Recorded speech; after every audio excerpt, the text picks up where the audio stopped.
Hey y'all, it's your girl Byrd here, and we are back with another episode of Byrd Talk. So, if you are joining us live, make sure that you are letting us know who you are, where you're coming from in the chat box so that we know that you are here. We want to make sure that this is an interactive space and we are having a conversation with one another. If you are also in this room and you feel like there is someone who would benefit from this session, make sure to tag them in the room. As I mentioned, welcome to Byrd Talk. This is where we are aligning ourselves with our creativity. And here is where we connect, we create, and we build. For those of you all who don't know me, my name is Heather Byrd, and I am the founder and creator of Byrd's World, where we inspire and transform lives through creativity. And what I do is I help folks who have ideas really move into action and get out of their heads so that they can birth their badass story, blog, book, idea, dream, and more with confidence. That's the important part. We want to make sure that we are putting processes in place to be our best selves. Y'all, today, I am beyond excited to bring to the virtual stage my girl, Brigitte Brown Jackson, who is a leadership strategist, right? Before I bring her up, let me tell y'all, Brigitte and I have been working together side by side on a weekly basis since November. We were accountability partner. November, like what? We were accountability partners for Elisa Nichols' program called Ignite. And what we are building now, what we are doing in our individual lives is just so exciting. So I can't wait to share this space with you all. Brigitte, I'm going to bring you on up to the stage. Tell the folks who you are, what you do, and a little bit about yourself. Welcome to Byrd Talk. I am so excited to finally be here. This has been some months in planning, and so I'm so excited.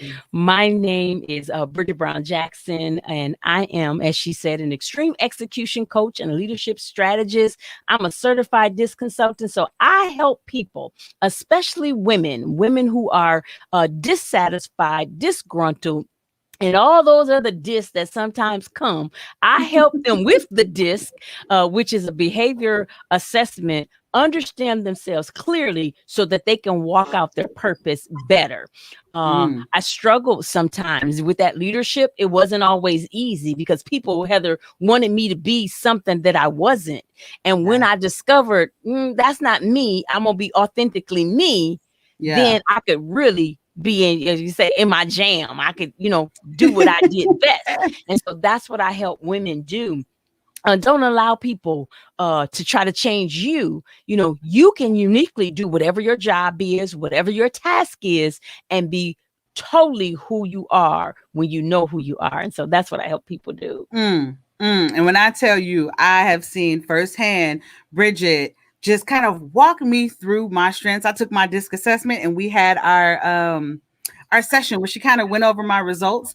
And when I tell you, so many doors just opened for me, like so many light bulbs went off when I realized that I had language to associate what I was going through or the discomfort or the reason why I did a certain thing. Like it all made sense. So I'm just so happy that you were in my life.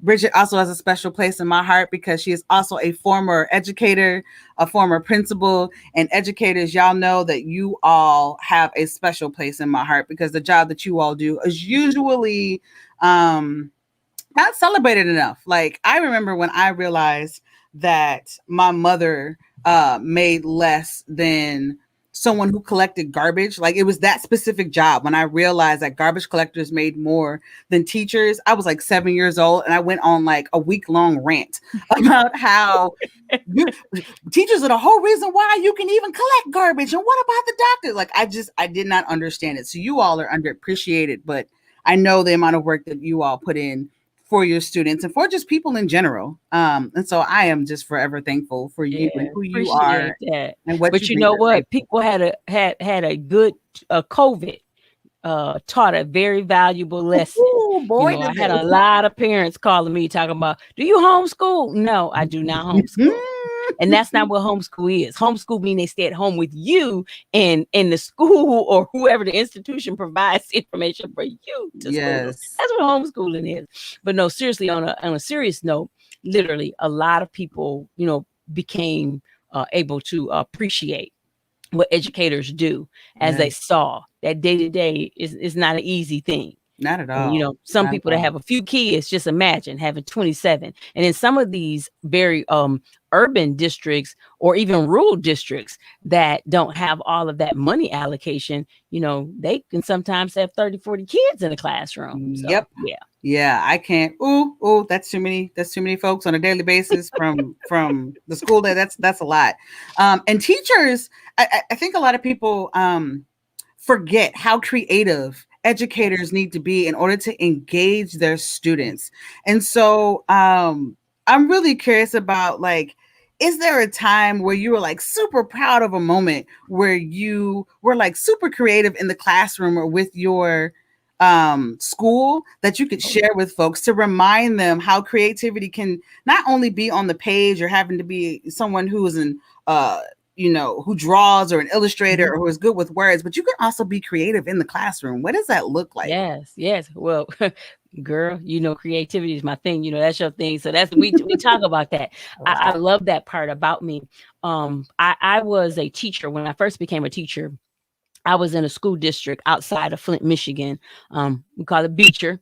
And so it was really amazing because I started there. So the same school that I started kindergarten, I actually got my first job at. And so it was amazing to be able to go back and to serve. But one of the things that I was able to do, some of the children had not left our area. And so some of our children were not exposed to a lot of things. And so my thing was to get them exposed to everything. So I created this writing club after school. And that's how Panther in the Sky, my children's book, came into existence. I wrote that the first year of my writing club to show them how to write. And then, I made me a makeshift book and everything. And I was like, okay, I'm gonna get this published. And then I never published it. But it came out 2019. It did 50 years later. We 27 years later, it got published. Right. But the point that I'm trying to make is that creativity part. They I allowed them, some of them didn't like to write, but they like to draw. And some of them like to speak. And so I combined all of them. We started this writing club and we started creating things that they could turn around and sell. So we turned it into a business. And so they made calendars, and then we had poetry inside the calendars. They had a cookbook, and then we had all of these wonderful different recipes. And because we were urban, we did some soul food recipes in there. And then we had this magazine that we created that was on the topic of rainforest. I had the rainforest actually come in. And then they interviewed some of the people, they researched, they made this magazine. We literally sent it off to a local printer here. And that might seem like, nothing nowadays, but I'm talking about this was 25 years ago. Yeah. This was amazing huge. 25 years ago because people weren't doing print on demand. Right. And sent it to a local printer that did newsprint because they did like the advertisement for grocery stores and stuff. So they made this color magazine for me. And the kids sold it. And then we have an island here in Michigan called Mackinac Island. And with the proceeds, they got a chance to go to Mackinac Island. Again, many of them had not been out of their communities, their area. Farthest they went was maybe an hour away. And they were able to go spend the night. And we had an overnight stay. And I'm not talking about no older kids. I'm talking about little kids. They were like second through fourth grade. Like they were young kids. And so they got a chance to use their imagination. So they did articles. They did research. They did poetry. I mean, you name it, any type of writing. They had all the genres. Some of them did a poem, acrostics, and they had puzzles and things in it. So I let them, whatever they chose to do, whichever genre form they wanted to do, they got a chance to do. And so that was one of them. But I love that. I've done a lot of unique things with adults too, but my heart, as you can see, the smile, it come out when it come with the kids. I love working with children because I want them to know at a young age, they can do any and everything. And they do not have to be an adult. And so my campaign right now is getting young people, younger than 10 years old, especially, but I work with all children, but I'm really trying to get those young students to understand and know you can be a published author now. You don't Yes. have to wait until you're 18. You don't have to wait till Oh. you're like me and your several Yeah. yeah. Wait, I should go decades. No. Counting in tens. Look, that is so important because I remember I was going back in my memory vault and trying to figure out when is the first time I really started writing, and I started thinking about when I first started writing poetry. And for me, I remember when that click happened for me when I was in 7th grade. I hated poetry up until that point, and then I was given an assignment from one of my teachers, and then something just literally clicked for me, and I could not stop writing in rhythm. But it actually started before that in terms of me writing. I published my first book. Well, not published. I wrote my first book when I was 6 years old. I was in 1st grade participating in the young authors competition, and I had a chance to travel to Springfield and meet Patricia McLaughlin, and she told me I needed to publish this book.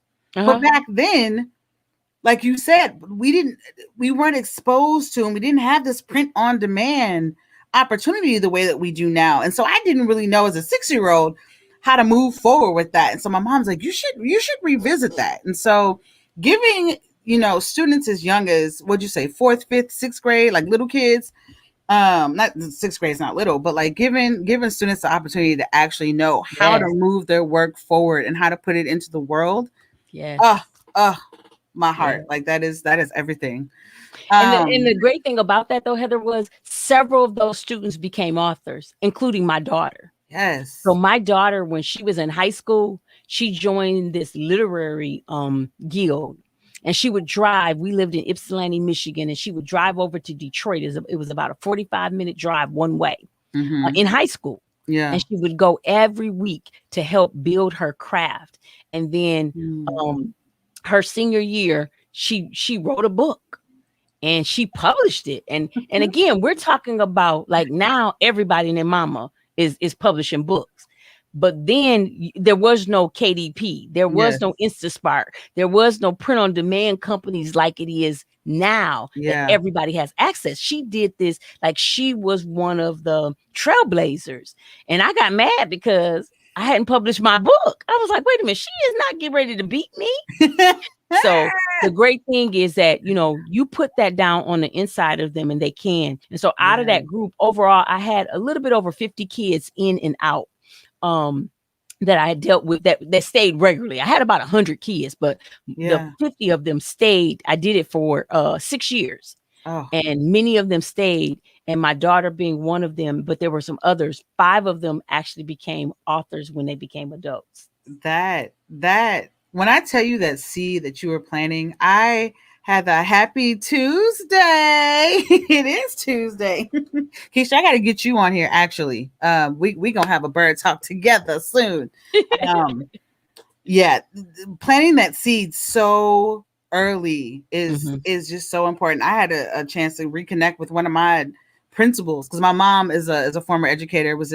Taught for 40 years, and principal had my mom call me on FaceTime. And when I saw her face, everything lit up because I was remembering the amount of creativity that she was able to provide for us when we were younger. Like we used to have all sort of classes that we took, like arts and crafts and dance classes. And like that actually helped our brain do better in school because of having that platform. So I'm definitely grateful for it.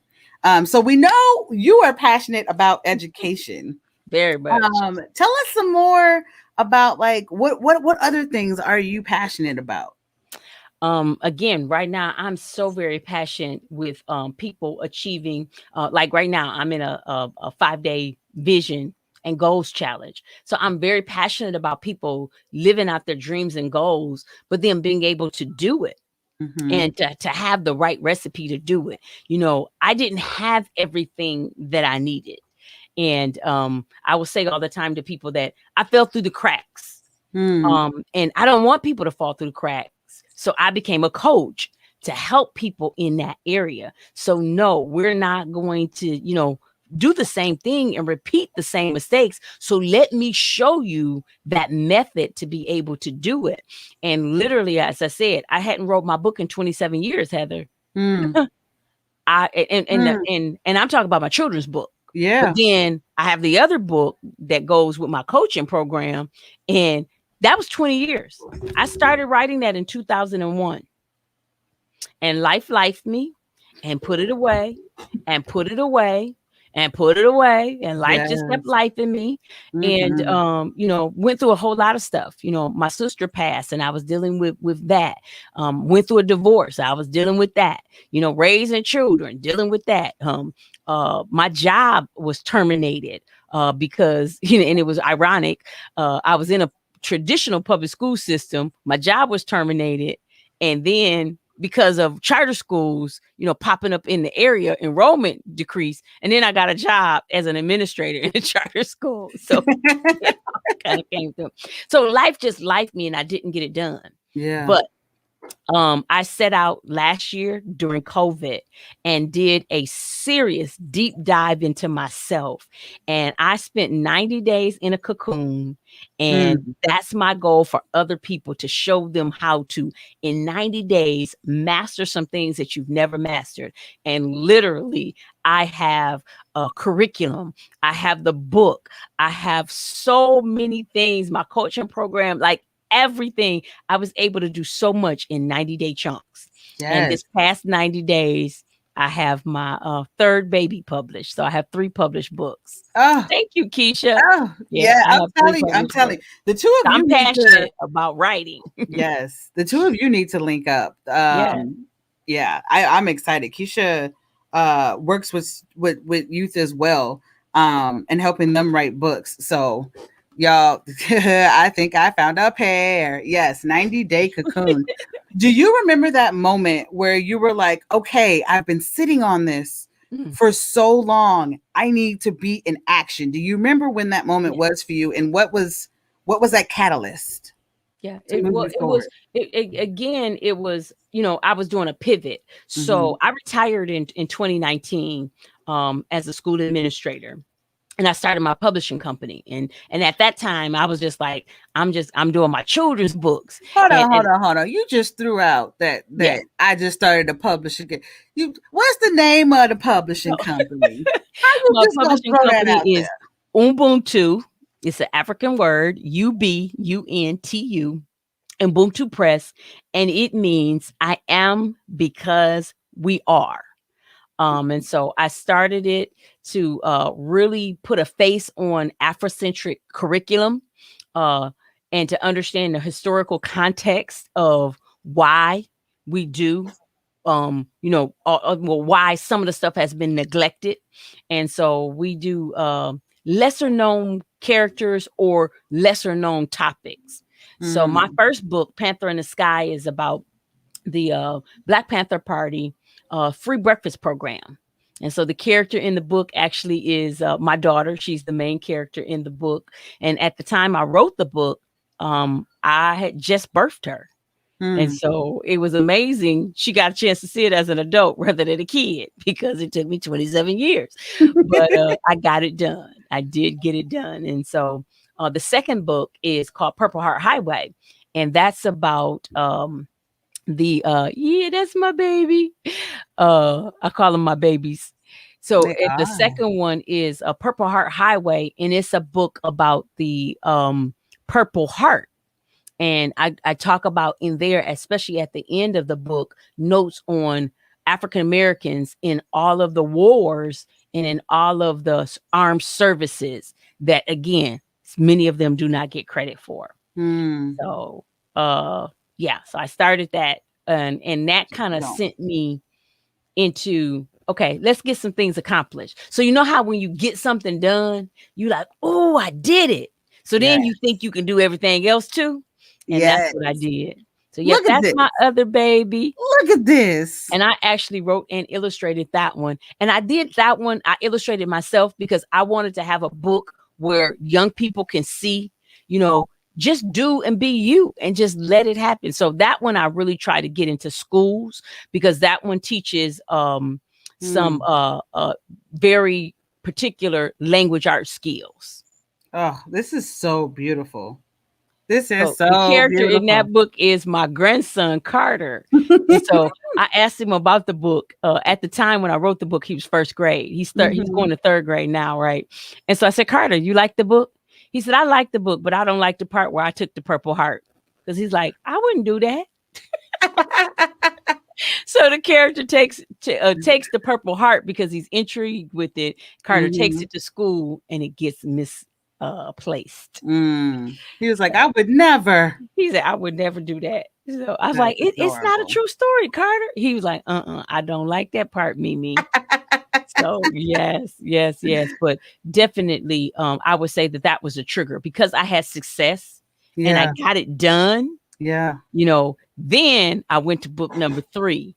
And so in a year and a half, I was able to publish literally 3 books. And book number 3 is you were trying to I'm trying to be gracious over book you can number be gracious 3 and still be truthful in what you have accomplished. We do that a lot. Like we do.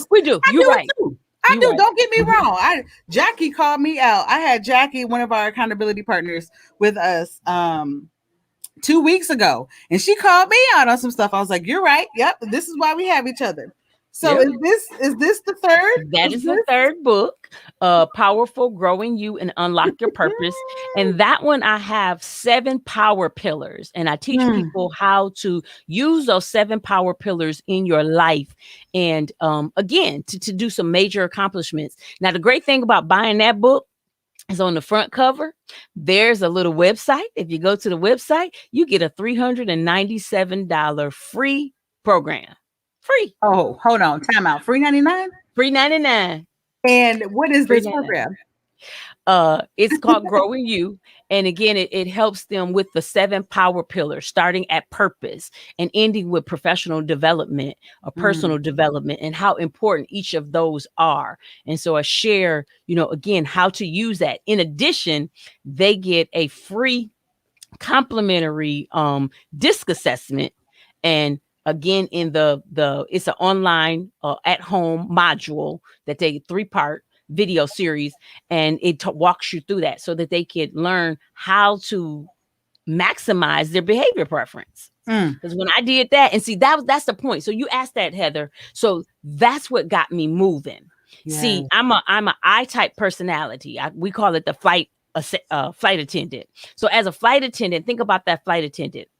Flight attendant, you get on that plane, they're all about you and making sure they serve you. Well, I like to serve people. I'm also, as a flight attendant, you have these big visions and these goals, and you're just like, yes, you're very optimistic. Yes. That is me. Gregarious. Yes. Hey, bring it. But on the flip side of that, my kryptonite is procrastination, or let me say was. Until I understood, because I used to get mad at myself when I wouldn't get stuff accomplished. Yeah. And then once I really, really sat down, I became a certified disc consultant. And I really, like I say, I put myself in a cocoon for 90 days. And I worked on Brigitte. And Brigitte came out that cocoon. Well, you will love this because you love flying. Yes. Butterfly, flying. I was able to fly and to absolutely soar because I knew what my behavior preferences were and what I needed to do and accomplish. And so that disc assessment is just a tool. But if you know how to work the tool, then you know how to work your life and get some really great things accomplished. And that's what I was able to do. And that's what I help other people do. And so I'm loving it. I have the best of both worlds. I still get to teach, but right now I'm working with adults instead of students, but I still get to teach and I still get to be a leader. Yeah, so I love it. I absolutely love it. Well, if you all are following all the books and all the things that are happening, you might see my head moving around. That's because I needed to make sure that I put the link to Bridget's book, Powerful, in the chat so y'all can make sure to support her and what she is doing. And the free 99. The free 99 with the value of the extra is everything. So thank you. Just I'm in awe of you every single time. Like I literally learn something new about you Well, I'm gonna every do a single pun. time. Birds of a feather flock together. You know, y'all catch that? Birds of Hummingbirds. Um, so how do you stay in creative joy? Like what are the things that you do that you can pass on to others? I stay in creative joy because I think because Heather, I'm always learning, number one. And number two, I stay around other creatives. So like Mm-hmm. you inspire me. You know, when I come in your presence and your poetic rhythm about you and about your life is just amazing. And Mm. so if I want that creativity, I stay in that. Actually, I just did a workshop for some students this past week, and it was amazing because I hadn't been out my house. So it was just really, really great. Okay, Keisha, I got you. Just call me. Like seriously. Because we need more of those. We really do need more of those. So Keisha, Yes. yes. Um, but I go and seek stuff. And so I was telling students, and they were like, well, how do you do this? And how do you write? I said, you know what I do? I go to the bookstore, which actually I just did that last week. I'm Mm-hmm. working on another book. Actually, you're one of my authors in the book anthology. Hey, we're doing a Hope Ignited, an anthology of a group of women, and we all have stories of hope. And I wanted some inspiration because I'm trying to finish up my chapter. So you know what I did? I went to Barnes and Noble. I plopped myself down because they didn't have no chairs and stuff like that. So I just plopped myself up. I'm gonna make me a chair. And I sat there and I just looked through books. Then I left there and I went to the library and I sat in the library and I just read and I just watched and I looked at the colors and so I go to get inspiration from without Yes. sometimes too. I Yeah. have a lot of that internally, but sometimes I want to see what are other people doing because sometimes I could be stuck in my own way. And it's like, okay, let's look at some different ways. Let's look at some Yes. different, like I said, genres. Let's look at some different people, some different styles. Cause I like my type of people and I like my stuff, but I had to go look at some other stuff. So I get inspiration from without and within. Yes, I love that. And I love it's so important that when you are maybe stuck or like you said looking for that inspiration, being able to read. Reading allows us and puts us in different spaces that then activates our own imagination so that we can then put words to paper. Yeah. And so I love the fact you're like, you don't have chairs? Fine, I'm gonna make my I just see you just on like, I'm gonna plop and I'm gonna have my book and I'm gonna sit here and I'm gonna read and I'm gonna find the inspiration that I need until I need it. That is so good. And then being around the community. The community is Mhm. so huge. Like Mhm. trying to be creative, trying to be anything on your own is unrealistic. Needing to Oh, yeah. have that place where you can amplify the creativity within you through community is so important. Yeah, So important. I'm in multiple communities that you said that. Mm-hmm. And Yeah. I make sure that I'm around other like-minded people. That Mm-hmm. helps me with my creativity too. Because when Yeah. I'm stuck, they'll push me, you know. Mm-hmm. Or when I say, I quit, okay, I'm not doing this. Psych. That's not even a word, you know. So yep, I'm gonna pull you yep, right put back me in. in. Yes. You have to have good partners, you know. You Yes. need to have people that are going to challenge you. Actually, I think I said this, I don't know if it was to Jackie I was saying this to the other day, but iron, you know, I like to quote, I'm a minister, so I like to quote the scripture, iron sharpeneth iron, right? So does the continence of a friend. In other words, people you Mm-hmm. hang together, you know, they make you better, right? But when you have two irons that are Mm-hmm. sharpening each other, guess what else is happening? Friction. Sparks. Yep. Sparks flying. You know, Yes. it's getting hot. It's Mm-hmm. heated.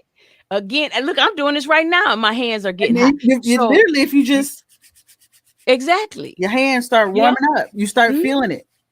But that's what you need. You don't Yes. always need the warm and the fuzzy. You need those people that are going to push you too. So, who's going to push you past Mm-hmm. where you thought you can go? Yes. We have to take the Yes. limits off. And sometimes we won't do it on our own. But if Mm-hmm. other people push us, we're like, I didn't even know I could do that. Yes. Yep, you Because could. you always you're your own worst critic as Yep. an individual. You are your own worst critic, and people have a tendency to see more in you sometimes than you see in yourself. Yeah. And so being able to point those things out and, like you said, push you to who you know they can be, it's everything. I'm so grateful for you. I have moments where I'll like wake up, and we're now meeting on Wednesdays, and I look forward to my Wednesdays. I look forward to checking in with you. I look forward to building with you all. Yeah. There's just so much that is there that I know I'm not alone in this journey as we are coming up with so many different things. It's so beautiful, and I'm so It is. grateful for It you is. all.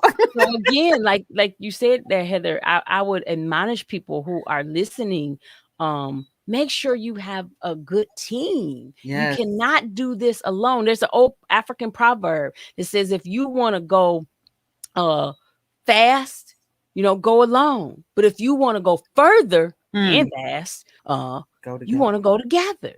Yes. So make sure you have good people in your corner that's going to help you get to that place further, the distance. And we're gonna just pile right on top of this because this is a really great segue. So thinking about all of the work that you do with the DISC assessment, I'm really curious for folks out there who might be like, oh, that's not for me, right? What are the benefits of learning about your DISC results while you're a creative? And I'm thinking about this from the perspective of like, as you're building your team, as you're building the people around you, like talk a little bit about how the DISC assessment actually benefits creatives. It is definitely beneficial because again, as a creative, you might be more on the feeling side, rather than on the logical side. So when we teach about that, we teach about you got, two types of people. You got your thinkers and you have your feelers, and so, if you're a feeler, do you need to make sure you got some thinkers in your camp? If you're a thinker, you need to make sure you have some feelers in your camp. And how can you tell that? Well, when you take the assessment, you get a chance to be able to see. And actually, our assessment is very beautiful. Look, it's color coded, and you get this chart, but you get to see where you're at, and you get to see all these what your strengths are, but then you also get to see what your constraints are, and then you get to see not to work on those constraints. Well, as a creative, and as you're trying to build teams, and as you're trying to do things, you want to make sure you're marrying really well. And so when you know who you are, then you can start looking around and knowing other people. So one of the things that I do with my clients is I don't just teach them about themselves. I teach them about the DISC to be able to use it as a tool that you start understanding not just yourself, but other people. When I start understanding other people and I start understanding there's a language and there's some common words, and we start understanding the common words, then I can be able to go in and out among people and to really, really understand that. So for instance, for me, I'm very much a people person. So again, like I say, I would be called the flight attendant. So I'm I'm very interactive. Well, I'm just gonna be real, and I'm not trying to step on nobody's toes or offend anybody. But my nemesis was the D type personality or the decisive, because as a leader, especially a school leader, a lot of some of my bosses were trying to push me to be that way. And that wasn't me. I don't lead people in a very demanding way. And again, there's nothing wrong with that, because I have some very good friends that are D's, right? But I understand it better now, but I didn't before. And so I clashed heads with sometimes staff that were high D's and again other leaders that were high D's, because I didn't understand their language. And when you understand that language, and again, that's a part of that creative part, you understand that language, then now I can communicate a lot better. Or right now, stabilizing type people, those grounds crew people, they irk me sometimes. And I had to work on that. I saw it in your body language. You were like, ooh, they do. It's like, because I'm moving a mile a minute. And so I have to learn how to slow myself down. So this is the piece that they can understand with this. One, you start understanding yourself better, especially if you're I-type personality, and many people, again, if you create stuff, you might be an I. So if you're I, you got to understand those other three. And so understanding that is going to help you. And so when people move a little slower, I'm like, can you move faster? Let's go. We have a lot of businesses. So my husband and I, my family, my children, in air quotes, I do all the work. They just try to do this, get to credit. We have a catering business, right?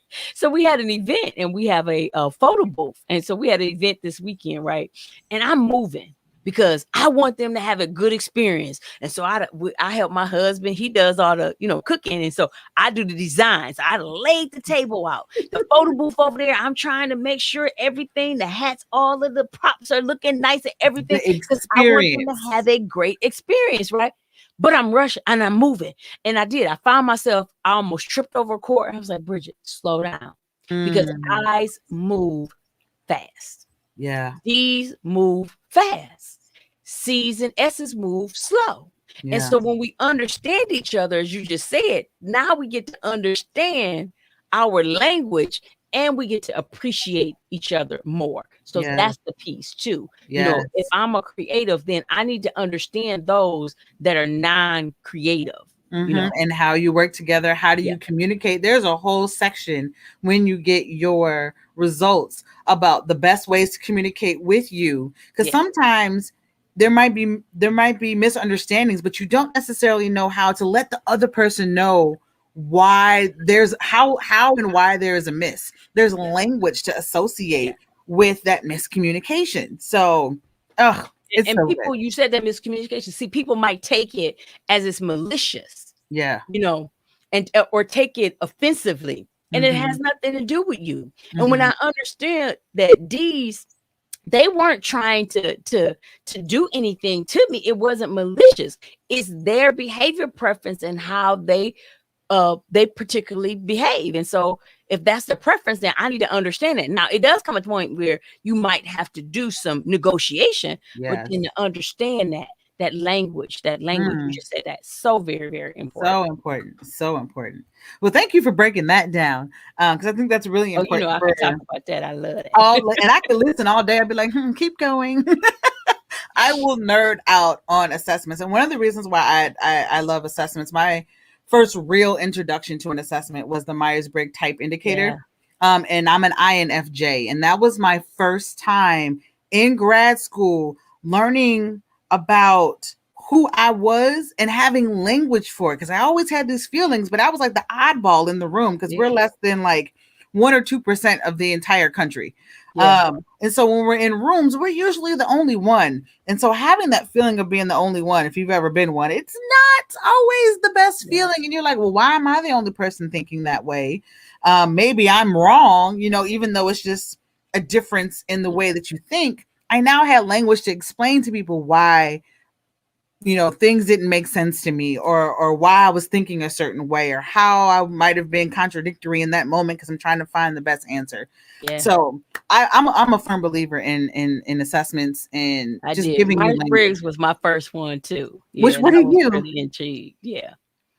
What are your results? What you just said. I'm same as you. You're an INFJ? Mm-hmm. Oh, I found my people. Yeah. I know. You said we need to go around the room and go around the room. Right. Type in your Myers-Brigg type assessment if you know it and see what it is.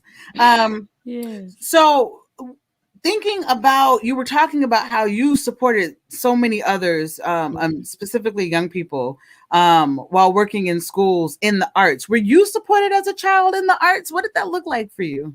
I was not. And so that's why I have such a passion for it. I remember, and I'm going to date myself, y'all. So I'm going to go all the way back. I always wanted to be a writer. From, like you just said, from when I remember as a little kid, I wanted to write. And I was about 10 years old. And I used to come home. Good Times was on back then.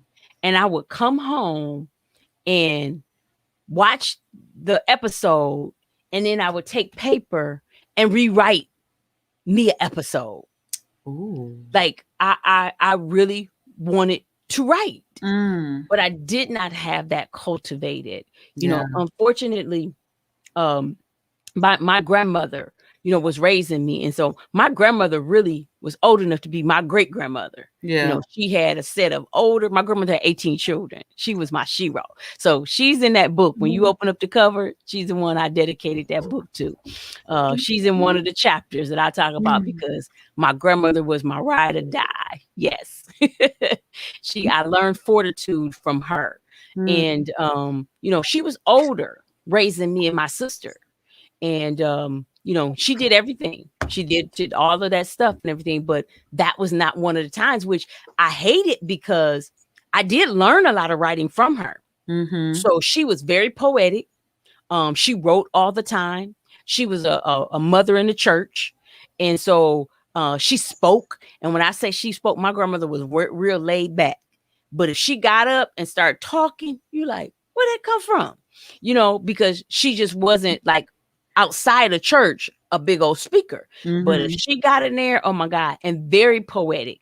I remember, just poems that she would write out, and she had like mini sermons, but it wasn't like back in the day. Again, she was before her time. It was like what they do now, the sermonic ones, like you could visualize it and see it. I mean, very colorful, very visual. So very, very, very, very, very talented and skilled. My uncles, a lot of my family, very, very artistic, even with, the drawing part or with their creative, with their thinking process. I just had a lot of talent in my family. So they were doing it, but not hands-on with me. Yeah. So I got to see it. I got to emulate them, but it wasn't. And so I wanted, as I got older, okay, let's make this intentional for children and not them doing it by osmosis, if you will. Ooh, I'm imagining these poetic sermons, and it literally, I was transcended. My grandmother was fire. Transcended me to a place I wasn't even there, but I felt like I was there just thinking about what that could potentially look like. Oh, I had to pull myself back. She would get up and she would do it so rhythmically and everything. And it was funny because, again, if you see my grandma beat the tambourine or you see my grandma clap her hands, she was not rhythmic. But when she would open her mouth, like literally, she had one, when the devil goes to church. And when the devil goes to church, he's always on time. And I mean, the patterns and the words and the inflection and I was just like, this is my grandmama. When we come home, she was really, really gifted. And so one of them she wrote down, and when she passed away, I have it. And I was just like, one of these days I said, I gotta get it. I want to get it redone. Somebody to do it in really, really nice graphic and everything. But she was just phenomenal. So I had people to emulate. And my mother, of course, my mother was alive. So I wasn't with my grandmother because my mother is still living. She's still living now. She's again in the book. She's been my editor. She didn't edit that book for me, but she is my unofficial, unpaid editor, English teacher, but very creative. My mother can outright the highest PhD professor at the top colleges. Let's go. Yeah. So I got the creative. Goes in your blood. Yeah, it does. It comes in my blood. Yes. So I know that you have some things cooking in your kitchen. Yeah. So can you share with the hummingbirds, what do you have planned for 2021? Wait. So, like I said, got another book coming out. That book is coming out in September. So really, really excited about that because, like I said, once you get momentum, people don't understand. It will keep on going. Physics is real, right? Yes. The law of physics says an object in motion will stay in motion unless it's interrupted. Okay. Excuse my pet train if y'all can hear it in the background. It's like the dog in the backyard. Can you be quiet? Yeah. It always does in opportune times. But so I have that going on. So I'm really excited about that. I have this virtual summit at the end of the month, my girl Heather Byrd Roberts is one of my speakers, and she's going to be talking about creativity. Yes. So we're excited about that. That's July 31st. From noon to 4 p.m. This is a free summit. So if you're listening, we'll put the stuff in the links so that you can register. It is going to be a great opportunity. And then September 17th, 18th, and 19th, I have my women's conference, my annual women's conference. And we're going to be talking about the body, the soul, and the spirit. So day one is the body, day two is the soul, and day three is spirit. And so we're going to be really excited about that and just helping people. That's my goal. My goal is to reach as many people to help them as possible to change their behavior one day at a time.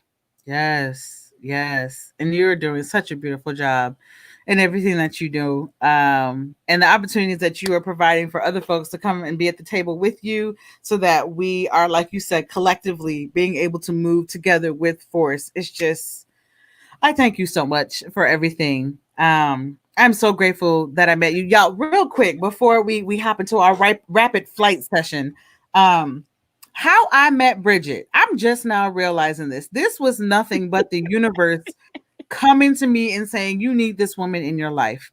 So we're at this like 5-day free summit that we were attending.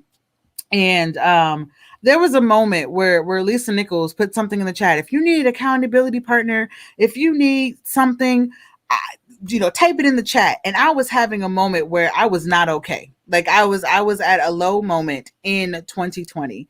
And I don't know what possessed me to put this in the chat with a bunch of strangers, but Bridget saw me and respond, because usually there's like 500 plus people in this chat, and when you start going, the chat is moving and you can't keep up. Some kind of way Bridget saw my message, said, here is my name, here is my number, call me. I got you. Sure, and then we needed to pull together accountability partners for this program that we both signed up for. And then ended up being accountability partners and then grabbing on to 2 other people. So like when I say the universe was looking out for me in that moment, for you to just see that message out of all the other messages that flew past me, and I know flew past you, you sent me a direct message and said, here's my name, here's my number, call me. And I remember that moment. I wanted to start crying. Like I couldn't believe somebody had actually seen it, and not only seen it, responded. So I thank you so much for seeing me. And this is why I do the work that I do, because I want to be able to allow other folks to also be seen, because I know what that feeling is too. So, but I have to thank Eric Thomas for that, because again, he changed my life and gave me a tool to be able to help others. And I knew that this tool would help you, get from that place, because I was in that place when I stumbled across ET. I wasn't planning on doing this. I have my consulting business, but I wasn't trying to do coaching. And I promise you, it was like I stumbled upon it. I was like, okay. And I'm like, hey, this is where I'm at now. Yeah. So yes, I did. I saw you because, I knew that this was value add to you. And now you've added to me like multiple times. So I've gotten back what I poured in. And that's the great part, I guess we can tell people. Serve others. Because when you serve others, I promise you, you're going to get 10-fold, 100-fold back. Yes, definitely. Definitely. So, all right. So before we close out, I just got all the feels and I'm just like, I'm all warm inside. So before we close out, I have this section called Rapid Flight. And so what we'll be doing is I will be firing at you 7 different questions, and you're going to answer short and succinctly. The first thing that kind of comes to your mind. So are you ready? I'm ready. Okay. So first statement is, I should say, creativity is, and then you finish the sentence.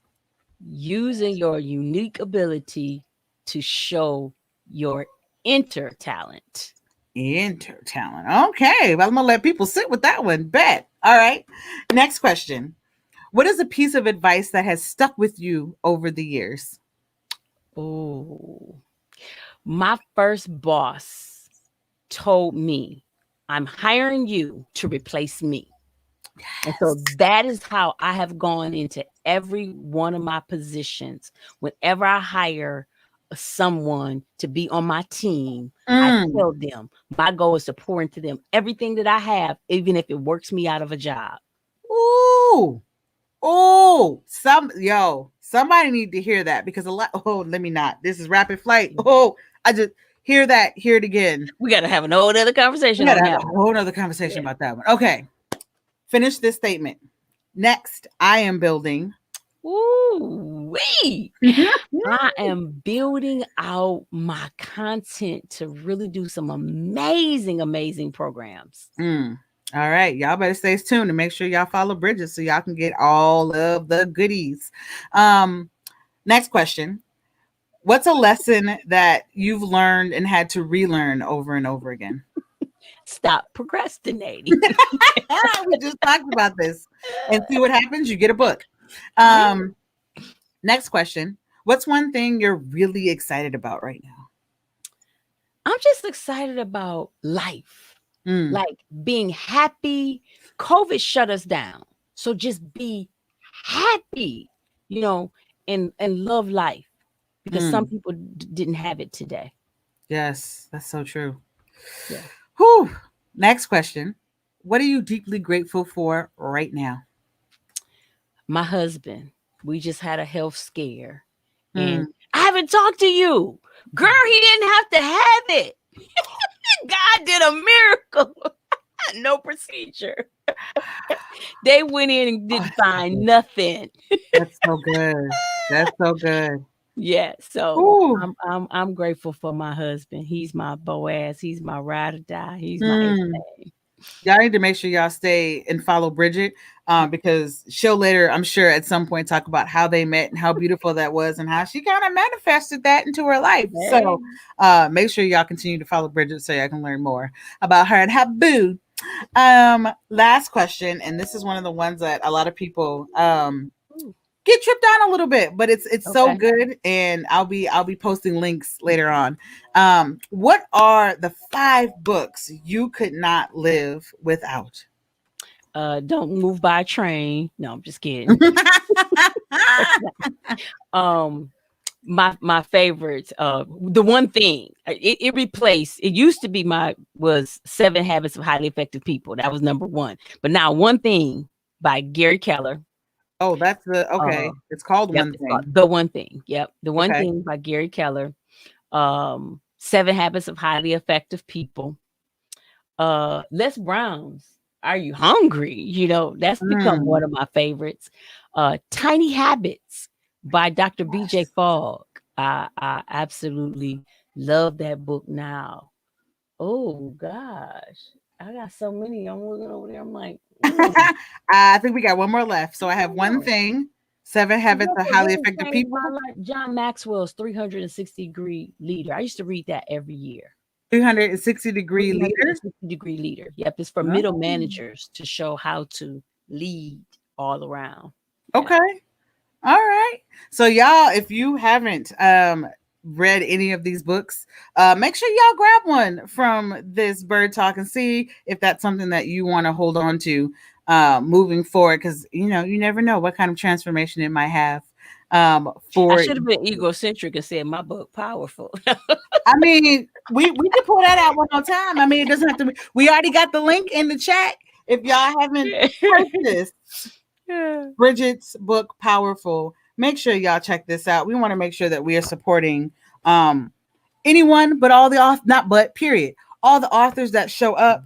You never know what's something. Look at there's a pyramid that I just pulled up right now, talking about psychological needs. Like that, you just need to pick this book up. And if you have any kids at home, check out. Is it Ubuntu? Am I saying that correctly? Ubuntu. Yep. Yes, Ubuntu and Press. Ubuntu Press, and make sure that you are purchasing the other 2 books that Bridges has for your little ones. So if you're building a library or if you just want something to read at bedtime, make sure you check all of that information out. So Bridget, I don't know if you Once we get off of here, what we can do is make sure people have the link for your summit so folks can register for that free summit and just get a little pick me up throughout the week. And people can follow you at Brigitte Brown Jackson on Facebook, Instagram, and Clubhouse. Is that?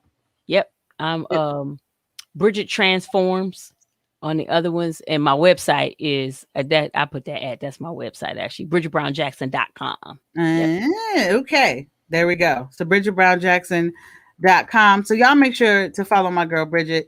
Do you have any last words for our guests? No, I mean we really, that rapid fire was fire. We got it there. I just want to say to you though, thank you, Heather, for being you and for showing up and again for being transparent enough. And that's the piece that I do. Here's the thing. Don't be so where I can't be transparent. That was another one of the life lessons that I learned. And that's from a book too, 5 Dysfunctions of a Team by Leo Lencioni. It's an incredible book. If you work with teams, you must get it in your hands. One of the things that he talks about though is being transparent. The first layer is trust. If we don't trust, we can't do anything else. And so I'm glad that you were transparent enough to put in there, because we would have engaged throughout, but we wouldn't have met like we did to be upfront at the beginning part, because we definitely would have talked. I would have gravitated to your personality once we got into the, the coaching into the program. Session. Yeah. But, we got the opportunity to talk and to meet 60 days before we went into the program. Yeah. And I'm thankful of that. And so I thank you for your transparency. I thank you for this platform. I thank you for being a wonderful accountability partner for me, because you have made me grow. Okay, I'm going to do my square. Y'all have to know, Heather does the hearts, and I was like, I can't do a heart. I make a square. We have so much fun, y'all. We have so much fun on our accountability calls. It's so She is really creative. I love you. I love you. I love you. It's so good. Thank you so much for everything. Thank you for pushing me. Thank you for seeing me. There's just so much here, and we have so much more to build, and I have so much more to learn from you. So I super appreciate you. Last but not least, I just want to let folks know there is still time to register for my online course. Bridget earlier was talking about how she has all these ideas in her mind, but one of the things that she struggles with is procrastination, right? How do you make sure you don't go 27 years before you publish your book, you publish your blog, you get the information out there that you know is going to change lives? So I am launching my Learn to Fly, How to Rise in Your Creative Badassery in 6-week course. And what we will be focusing on is that mindset piece, right? How do we make sure that we're moving past that procrastination? How are we making sure that we have the strategies in place to move forward so that that's not holding us up? And then how do we make sure that we are executing at our highest ability so that the world has the ability to be able to see your glow, see you fly. This is honestly the space where you will understand what it means to be weightless and moving through your ideas and moving them into action. I am super excited about the course. So if you are interested in learning a little bit more, feel free to check out my website. It has all of the information that's on there. Or if you just want to learn some more and hop on a call with me, let's schedule a discovery call so we can learn a little bit more about how we can help each other. Bridget, thank you so much for joining us. It's been a pleasure. I need to make sure that I am hooking you and Keisha up so you all can have some amazing things that you all are going to build together in the future. This is all about being able to connect. This is all about me making sure that we are being in our creative joy and we are building with one another. So again, I am here to let folks know that I see you the way that Bridget saw me. I want you to know that you are not alone. You are officially in the Hummingbird community. And I want to encourage you to make sure that you are continuing to explore, that you are continuing to create, and most of all, that you continue to fly. Until next time, y'all, I'll see y'all. Bye.